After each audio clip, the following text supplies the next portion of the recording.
Praise the Lord. அருமையான கர்த்தருடைய பிள்ளைகளே, இந்த நாட்களில் இந்த மனுஷன் எனக்கு விரோதமாய் பொய் பேசிவிட்டார்களே, நான் செய்யாத சில காரியத்தை என் பேரில் சாட்டி விட்டார்களே, நான் என்ன செய்வேன் என்று மனம் உடைந்து போய் ஜெபிக்க முடியாமல், வேதம் வாசிக்க முடியாமல், தேவ சமூகத்தில் உட்கார முடியாமல், ஒருவேளை அவங்க சொல்லப்பட்ட அந்த வார்த்தைகள் உங்க இருதயத்தை கஷ்டப்படுத்தி கொண்டிருக்கிறதா, அந்த வார்த்தைகள் தேவ சமூகத்தை விட்டு பின்வாங்க வைத்து கொண்டிருக்கிறதா, விசுவாசத்தை குறைக்கிறதா, இருதயம் முழுவதும் பயத்தினால் நிறைந்திருக்கிறதா, நீங்கள் கவலைப்பட வேண்டாம். வேத வசனம் தெளிவாகவும் ரொம்பவும் அழகாகவும் உங்களுக்கு கற்றுக் கொடுக்கிறது. உங்களுக்கு விரோதமாய் பொய்யான நாவுகள் எழும்பும் போது, பொய்யான காரியங்கள் பிணைத்து கொண்டு இருக்கும் பொழுது, தேவையில்லாத குற்றத்தை உங்கள் மேல் வைக்கும் பொழுது நீங்கள் என்ன செய்ய வேண்டும் தெரியுமா? வேதத்தை வாசித்து பாருங்கள். சங்கீதத்தின் புஸ்தகம் 119 அதிகாரம் அதில் 69வது வசனத்தை வாசிக்கும் போது, அகங்காரிகள் எனக்கு விரோதமாய் பொய்களை பிணைக்கிறார்கள், நானோ முழு இருதயத்தோடு உம்முடைய கட்டளைகளை கை கொள்ளுவேன். தாவீது என்ன தெரியுமா சொல்றாரு?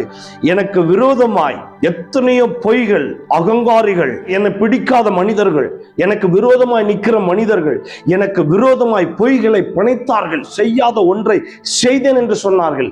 ஆனால் அந்த கஷ்டமோ, அந்த பாடுகளோ, அந்த வார்த்தைகளோ என் இருதயத்தில் இல்ல.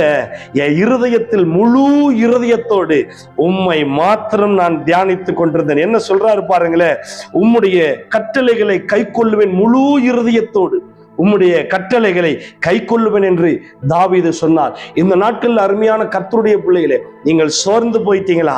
உங்களுக்கு விரோதமாக அநேக பொய்யான நாவுகள் எழும்பி இருக்கிறதா? சோர்ந்து போகாதீர்கள். வேதம் தெளிவாக கற்றுக் கொடுக்கிறது. முழு இருதயத்தோடு கஷ்டத்தை உங்க இருதயத்துல வைக்காதீங்க, அந்த பாரத்தை உங்க இருதயத்துல வைக்காதீங்க. வேதத்தை வைங்க, தேவனுடைய வார்த்தைகளை வைங்க, தேவ அன்பை வைங்க. அவர் எப்படிப்பட்டவர் என்பதை உங்களுடைய இருதயத்துல யோசித்து கொண்டிருங்க. உங்க சிந்தை முழுவதும் அவருடைய பிரசன்னம் நிறைந்திருக்கும். உங்களை நிரப்புவார். எந்த பொய்யான நாவுகள், எந்த இடத்துல பொய்யான காரியங்கள் உங்களுக்கு விரோதமாக எழும்பினாலும் கவலைப்படாதீர்கள்.